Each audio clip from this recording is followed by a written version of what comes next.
Welcome to another episode of Eat, Smoke, Drink. So let's start upping the ante. Today I am going to review and talk about the Pittyvaich, the Pittyvaich Flora and Fauna, 12 years old. Okay, this is a relatively old distillery, bottling, but this Pittyvaich is actually closed. It's a closed distillery. So let's start getting into that upper tier whiskies now that I've warmed up a little bit. Color's beautiful, mahogany, hints of leather-bound books in mahogany. No, I don't really know. But anyway, let's get sniffing. Pittyvaich, just to note, Pittyvaich is one of those distilleries that are closed that are still relatively affordable and cheap. It hasn't reached the fanfare of the stupid distilleries yet. They're way up there. Just because it's closed doesn't mean it's good, but what it means is that you can't get it again, or maybe it's a little bit unique that to the normal distilleries you get today, because there's certainly not mainstream releases that you'll get in any liquor shop because there's not enough of them. So it'll be something a little bit off the beaten path. But anyway, with my butt plug glass, let's start nosing. Ooh, it must be a sherry cask. I can smell deep sherry influence in there. So as you know, if you're new to my channel, welcome. I don't really care what casks they use. I don't try to find that out. I mean, obviously some reviews are I'm reviewing because of the interesting casks they use, but I don't try to talk too much about what casks they use. I'd rather tell you what I'm smelling, what I'm tasting. Okay, so I have no idea. It doesn't even say here. I have no idea what it is, but I do think it is a sherry cask. I can get that fungal, the floor of the sherry. Not as much cinnamon as normal sherries, but you still get that Christmas cakiness. You get that oxidative nature of the sherry, or whatever wine, fortified wines in there, but I think it's sherry. I say it's Oloroso. I'm getting talc, I'm getting chalk, I'm getting a fine hint of wood tannins, black tea. A lot of condensed sweetness and sugars, caramel, burnt sugar.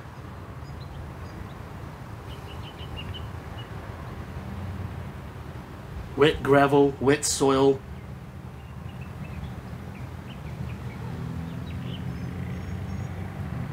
Linen cupboard, like an old linen cupboard.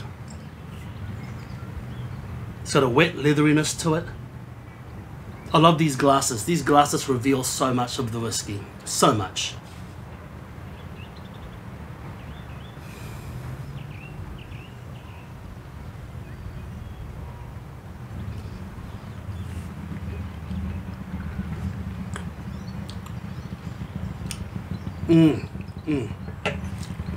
Definitely believe it's sherry cask or sherry butt. Quite heavy on the tannin, condensed. I don't even know what it is. Like a plum jam, burnt wood, very oxidative, a little bit of bitterness, some grapefruit pith, orange marmalade.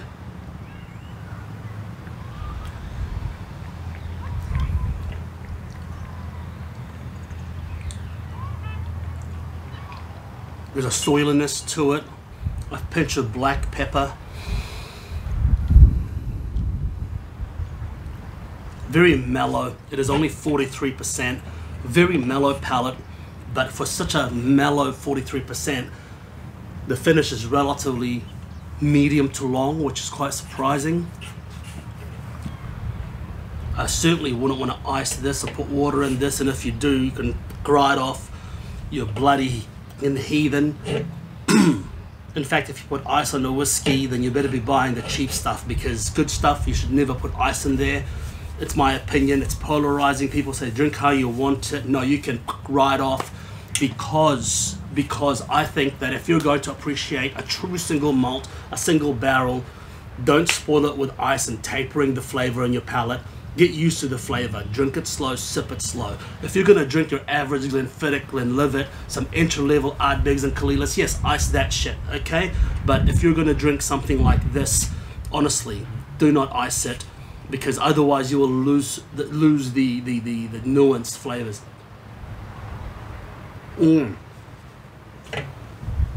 I like actually the sherry and the low ABV works very well.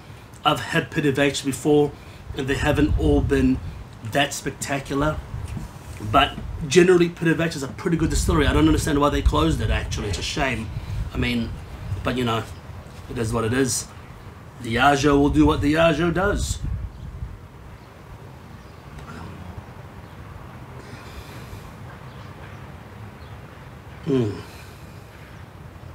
Definitely the orange marmalade. I love the orange marmalade in there.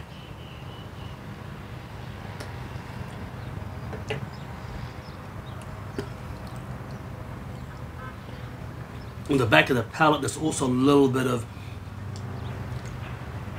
coffee notes. A little bitterness of the coffee note. Delicious as hell.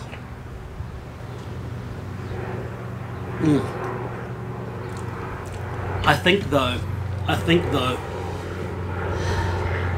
another 2 to 3 or 5% ABV would have done it good.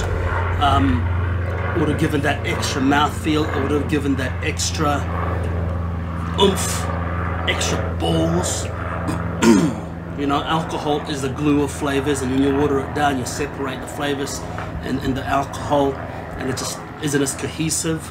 I think that a little bit more ABV, like even another 3 or 5%, would have just given it that extra oomph. But unfortunately, there is that narrative out there that, oh, you know, low ABV is for your palate. No, I don't think it is. I think that's bullshit. Yes, most palates aren't used to high ABV, but if you seek it, you will find. If you go outside of your boundaries and you get used to it, you'll start to get that. You'll start to get that.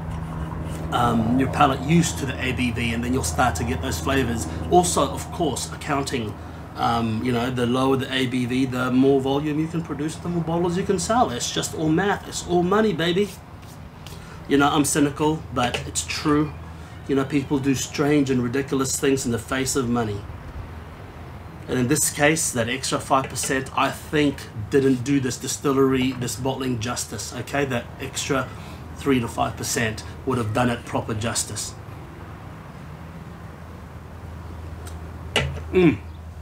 Shit, but it's good. It's good. Now I'm getting the last sip of that. It's building on itself. Sign of a good single malt. It's building on itself. Well bottled. Good barrels.